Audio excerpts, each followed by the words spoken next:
Magandang buhay mga sangkay! Ko-coffee na nga kami ngayon ni Daddy kasi magdidinagyang Festival 2024 tayo. Pagkalabas nga namin nakita ko tong tugo, ito dapat yung sasakyan ko kaso late ang itinerary nito. Tapos sumakay na kami ng tricycle kasi pupunta kami sa downtown, doon kasi yung parade. Amaze ako pag nakikita ko tong lumang bahay na to. Hindi ko alam kung bahay ba siya or coffee shop or ginawa na siyang museum. Nga namin dito sa Plaza Libertad wala pang tao kasi mag-uumpisa pa lang yung parade. So, nakapag-picture pa ako dyan. Sabi ko, Daddy, picturean mo ako dito. Ang makapasok dyan yung sasakyan, kaya sumakay lang kami ng tricycle. Tapos sabi ko, Daddy, gusto ko rin bumili yung mga nakikita ko sa ulo nila. Mani, Daddy, tara hanap tayo. Tapos nakita namin to dito sa kanto. Pumili na nga ako kung anong design kasi lahat naman sila magaganda. Tapos mura lang pala to. Nasa 60 pesos lang yung pinakamahal dyan. Ako masyadong malaki, kaya ito yung pinipili ko. Pumili nga ako ng ibang kulay na babagay sa damit ko. Wala sila ate nung may dilaw, kaya pumunta muna ako sa unahan. Nagtingin niya ako kung yung parang crown na lang yung bibilhin ko, pero sabi ko parang ang bulky naman dito sa ulo ko. Gusto ko yung simple lang. Kaya napagdesisyonan ko yung tali lang na maliit, tas isusuot ko lang dito sa ulo ko. Para cute-cute lang, ganun. Sa unahan, 55 pesos siya. Tapos dito naman is 50 pesos lang siya. Dapat tanong-tanong muna bago bili para medyo makamura tayo. Binili ko si Daddy doon na mismo sa downtown. Parang 40 pesos lang siya. Yung ganyan lang, naglalako lang. Mga hawak naman ni Kuya, tig 150 pesos yan. Kaso ayoko nung sinusuot na malaki dito sa ulo. Umpisa na nga yung parade. Mga sponsor lang yan. Hindi pa yan mismo yung parade na parang tribe parade nila. Sponsor pa lang yan ng mga festival nila. Pero grabe. Ka-outfit na. Tapos yung steps nila, bongga. Syempre, bida-bida ang sangkay nyo. Nagpa-picture. Tinulak ba naman ako ni Daddy? Wala na akong nagawa kundi magpa-picture. Kasi gusto ko naman. Kaso nahihiya lang ako. Hindi nga ito yung ine-expect kong parade. Pero bongga na siya, promise. Ine-expect kong parade, kinabukasan pa pala. Ang sangkay nyo, kinakareer ang pagiging turista. Syempre, minsan lang to, hindi ko alam kung makakabalik pa ba ako ng Iloilo sa susunod. Libre lang to. Ulit na ng sangkay nyo. Ganda nga nung spot namin kasi dun sila mismo humihinto, dun sila sumasayaw. Pag may mga costume na ganyan, lagi si Daddy sinasabi, punta ka dun sa gitna, magpa-picture ka. Ako naman, ayoko, naiiya ako. Lagi tuloy akong napapagalitan. Ito nga si Kuya kumakaway-kaway, kaso parang hindi ko siya kilala. Ocarest ba siya, vlogger, o local celebrity nila dito sa Iloilo. Tingnan nyo yung mga taga-Palawan may pinamimigay. Hindi ko alam kung ano pinamimigay nila. Basta ako, humingi ako agad. Tingnan nyo yung kamay ko para akong pulube. Tang nanghihingi ng candy. Tingnan nyo naman pagmumukha ko, ang kapal-kapal. Tawa nga yung mga tao dyan kasi lumapit pa talaga ako para humingi. Tapos yung nakuha ko, 3 candy lang. Mga hataw naman ng mga sangkay ko. Halabira, halabira.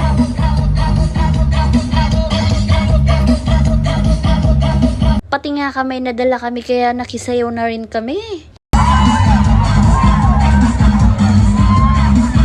Ito yung ina-expect kong parade pero bongga na siya, promise. Mag-e-enjoy ka na rin. Tingnan nyo yung sangkay nyo. May nahingi na naman, pay-pay. Ay, hindi ako mainitan, tag-isa kami ni Daddy niyan. Kita kong may hawak-hawak silang hotdog, akala ko ipamimigay din, kaya hinahanda ko na yung sarili ko para humingi din, kaso hindi pala.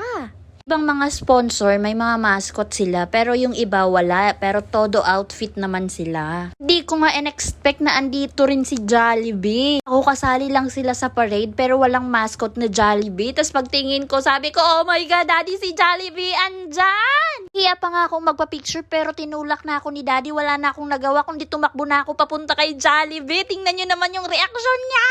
May magtropa na hindi nagkita ng ilang taon. Higil yarn, Jollibee. So much Jollibee, napakabait mo. Love you.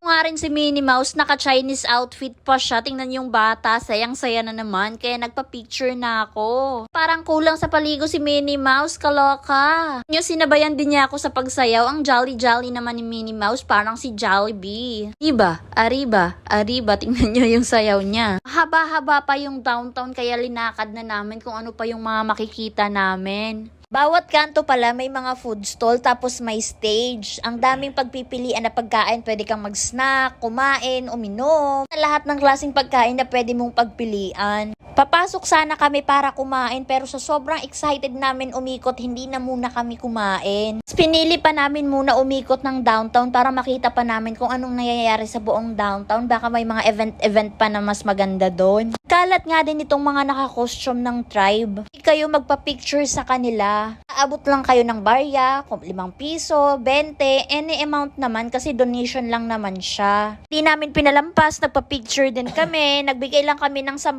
piso. Effort na rin sa pintura nila sa katawan, sa costume nila. Nakita nga namin ni Daddy itong babae, ang ganda niya, tingnan nyo. Doon photoshoot sila dito sa kalsada. Namang aking videographer, kahit sino pinapipicture ako. Lakad na nga kami, papunta kaming Capitol niyan. Kung naglalakad ka pala, mai-enjoy mo buong downtown kasi bawat kanto ang lalaki ng mga speakers nila, ang sasaya ng mga sounds. Pasayaw-sayaw ka talaga habang naglalakad ka. Opak, mga turista yan. Saya dito sa Iloilo, first time kong mag-attend ng festival na ganito. Sobrang enjoy, promise. Nasa Capitol, oh my God, kompleto lahat ng Jollibee character. Aba, yung sinabi ko? Hanggang kaway-kaway lang ako kasi nahihiya ako. Si Daddy galit na kasi hindi ako pumunta sa gitna. Sayang daw yung opportunity. Ano, sangkay?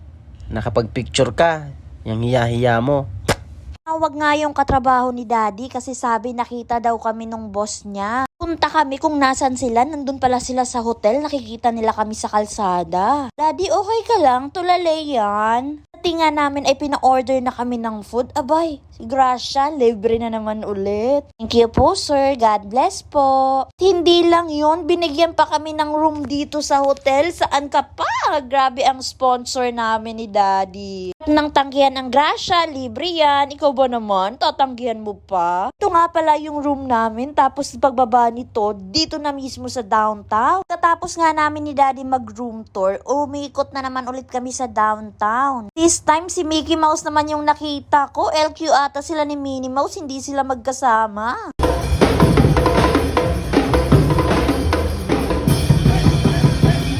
Nga namin ni Daddy to, tapos may gusto kong gawin pero nag-iipon pa ako ng lakas ng loob.